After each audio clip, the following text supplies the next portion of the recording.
আসসালামু আলাইকুম। আমি সোনিয়া আফরিন চলে এসেছি নতুন একটি রেসিপি নিয়ে। আজকে আমরা রান্না করব সর্ষে ইলিশ। এর জন্য প্রথমেই আমি দিয়ে দিচ্ছি প্রায় 2 চা চামচের একটু বেশি পেঁয়াজ বাটা। সর্ষে ইলিশে কিন্তু অবশ্যই পেঁয়াজ বাটা দিতে হবে। 1 চা চামচের একটু বেশি কাঁচামরিচ বাটা। এরপরে দিয়ে দিব আধা চা চামচের মতো জিরা বাটা, অল্প একটু আধা চা চামচেরও কম আদা বাটা।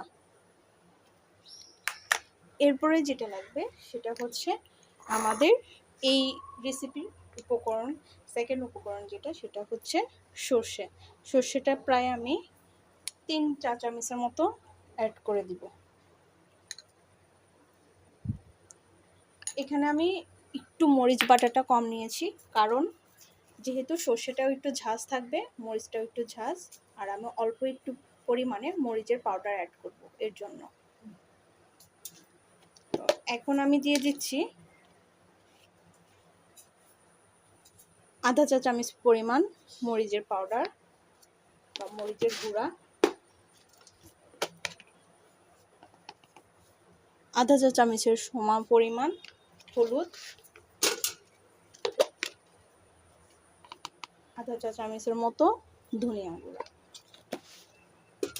এরপরে এখানে সরিষার তেলটা দেওয়াটাই ভালো, কিন্তু ঘরে আমার সরিষার তেল না থাকায় আমি এখানে সয়াবিনের তেলটা অ্যাড করে নিচ্ছি। তেলের পরিমাণটা একটু বেশি যাবে।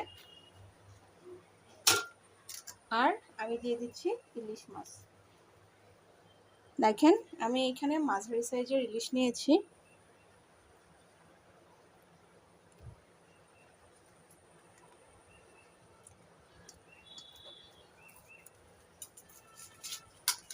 এখন এগুলো আমি হাতে মেখে নিব। আমি লবণটা অ্যাড করিনি, কারণ ইলিশ মাছে আমি আগেই লবণ দিয়ে দিয়েছিলাম, সেই জন্য এখন অল্প একটু পরিমাণে লবণটা অ্যাড করছি। এখন আমি এটা হাতে মেখে নিচ্ছি। অফ ক্যামেরাতে এটা আমি মেখে নিব। দেখেন এভাবে আমি খুব ভালো করে মেখে নিয়েছি। আমি এখানে 2টার মতো মাঝারি সাইজের ইলিশ নিয়েছি। দেখেন এখানে আমি একটু তেলের পরিমাণটা বেশি দিয়ে দিয়েছিলাম, বলেছিলাম আগে, তেলটা আমি দিয়ে দিয়েছি। এখন আমি এখানে হাতটা ধুয়ে একটু পরিমাণ পানি অ্যাড করব। এখানে আমি হাত ধুয়ে পানিটাই অ্যাড করেছি। হাত ধোয়া পানি ছাড়া অন্য কোনো পানি আমি অ্যাড করতেছি না, কারণ বেশি পানি দিলে এটা বেশি ঝোল ঝোল থাকবে। এই তো পরিমাণ মতো আমি পানি দিয়ে ফেলেছি। এবার এটাকে আমি চুলায় দিয়ে দিব। আমি দিয়ে দিয়েছি চুলায়। এবার আমি এটাকে ঢেকে দিব। এটা আস্তে আস্তে কুক হবে। প্রায় 15 মিনিটের মতো কুক হওয়ার পরে এখানে আমি কাঁচামরিচ অ্যাড করে দিব, যেটা আস্ত কাঁচামরিচ। যার যতটুকু ঝাল দরকার হবে কাঁচামরিচটা ভর্তা করে নিয়ে নিতে পারবে। চলুন আমরা 15 মিনিট পর দেখি। আমি এই চুলাতে দিয়ে দিয়েছি সর্ষে ইলিশ। এটাতে আমি পরবর্তীতে অল্প একটু পানি অ্যাড করেছিলাম। এখন আমি সর্ষে ইলিশটা ঢাকনা খুলে রেখে দিব। এরপরে আমি কাঁচামরিচ অ্যাড করে দিব।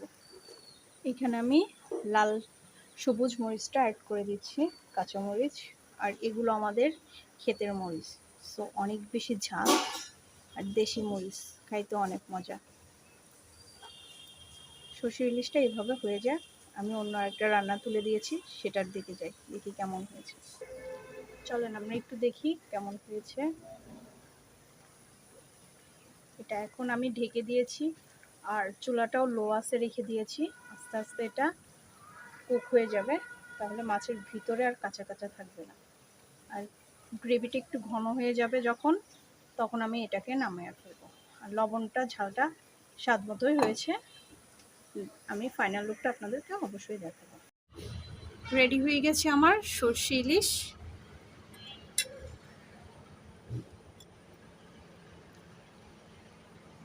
আমি বলেছিলাম গ্রেভিটা একটু ঘন হলেই আমি নামায়া ফেলবো।